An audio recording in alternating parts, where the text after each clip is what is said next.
Welcome back to Hollywood Buzzing, where we dig deep into the biggest stories shaping the world of sports and entertainment. And today we have to talk about one of the most shocking and frustrating developments in the WNBA right now. CaitlinClark is out with an injury, and fans are absolutely fuming over how this situation has been handled, especially by IndianaFever head coach StephanieWhite, whose recent comments and actions have sparked a wave of backlash from media and supporters alike. Clark, the rising face of the league and the kind of generational talent you build franchises around, is sidelined with a groin injury. And it didn't take long before footage surfaced showing how it all went down. And spoiler alert, it's a coaching failure, plain and simple. The kind of decision-making that has people asking whether White is really the right person to be leading this team, or if she's actively holding Clark back from reaching her full potential. Now let's break it down, because what we've seen over the last couple of days has been more than concerning. It's been unacceptable. When White was asked about Clark's condition, her tone-deaf, dismissive response left fans stunned, saying things like, "I stay in my lane," and suggesting that details about Clark's health should be left to the athletic trainers. That's your franchise player, the most important athlete on your roster, and arguably in the entire league. And when you're asked about her health, you treat it like a non-issue. The lack of accountability was staggering. She admitted she only found out about the injury the night before, that Clark had undergone an MRI but couldn't or wouldn't discuss what the imaging revealed, and instead of offering clarity or concern, she leaned on vague generalities like day-to-day, and we'll see. If that sounds familiar, it's because this exact same lack of transparency played out earlier this year with another player, and fans have not forgotten Rachel Dita, a respected national analyst, rightly pointed out that this kind of poor communication from the Fever is becoming a pattern, not a one-off. It happened during the Dana Bonner situation, and now we're seeing it again. The same smoke and mirrors treatment, the same evasive answers, the same sense that no one in leadership is truly in control or taking accountability.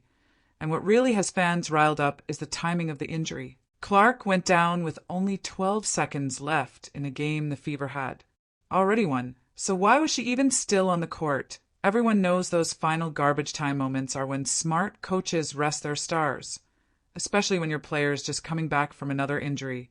Instead, White left her exposed, and it came back to bite them hard. And when asked if the back-to-back game schedule was a factor, White dodged again, using phrases like mental day and highlight high-level stuff, which quite frankly means absolutely nothing. It's just filler to avoid saying anything of substance. And what's worse is this isn't the first time Clark has been hurt this season. She previously missed 5 games with a quad injury, and again, communication was vague, timelines were fuzzy, and updates were scarce. Are we supposed to believe this is all just coincidence?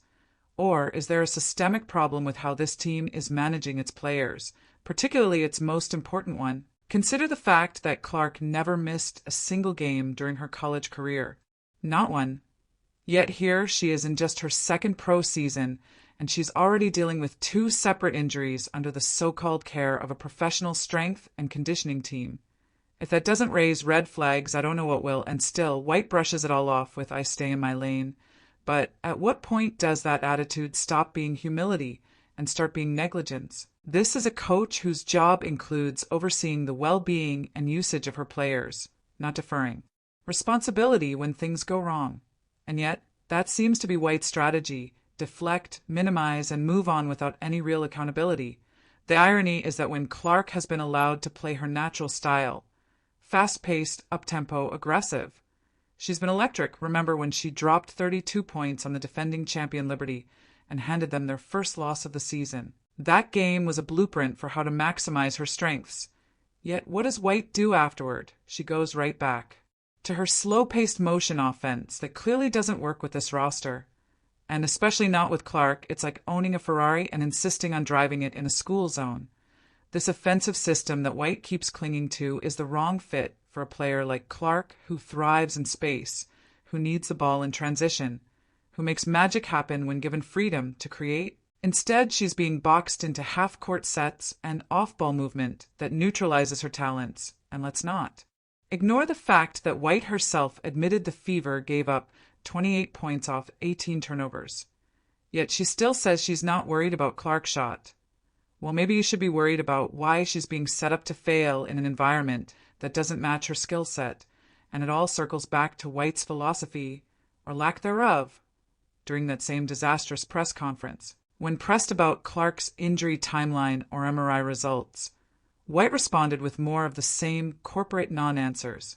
Repeating, you'll have to ask our training staff, like it's some kind of legal disclaimer, and you have to ask, if the coach doesn't know what's going on with her most valuable player, who does, who's running this team, and why does no one seem capable of taking real responsibility?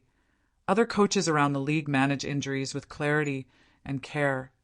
They're involved, they communicate, they provide real updates. They work hand in hand with training staff to ensure players are protected. White, on the other hand, acts like she's too far removed to even ask a basic follow-up question. And the message that sends to the rest of the team is toxic.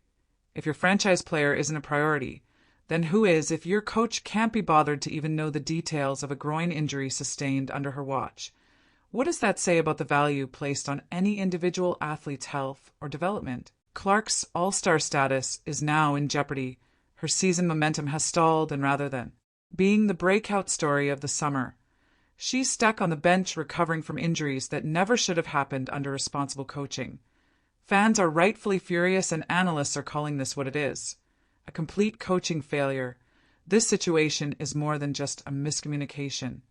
It's emblematic of a deeper dysfunction within the team's leadership. And when you take into account how pivotal Clark is to the Fever's future, not to mention the league's future, you start to realize the gravity of the mistake being made. In her absence, the Fever went 2-4, and they're barely hanging on to a winning record, proving just how vital her presence is. And yet, a complete coaching failure.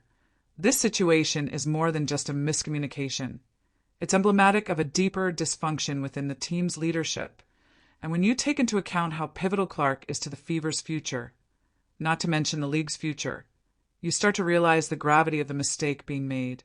In her absence, the Fever went 2-4, and they're barely hanging on to a winning record, proving just how vital her presence is. And yet, White continues to push a system that doesn't work, continues to make minute management decisions that defy logic, and continues to treat the media and fans like they don't deserve straight answers. This is a pivotal moment for Indiana. They either wake up and recognize they need to protect and empower their star, or they risk losing everything she brings to the table: talent, star power, media attention, and leadership. It's time for accountability, time for transparency, and most importantly, time for coaching that reflects the responsibility that comes with having a generational athlete like CaitlinClark. If White can't rise to the moment, the Fever must seriously consider whether they have the right leadership in place for the road ahead, because right now it's not looking good, and Clark, her teammates, and the fans all deserve much, much better.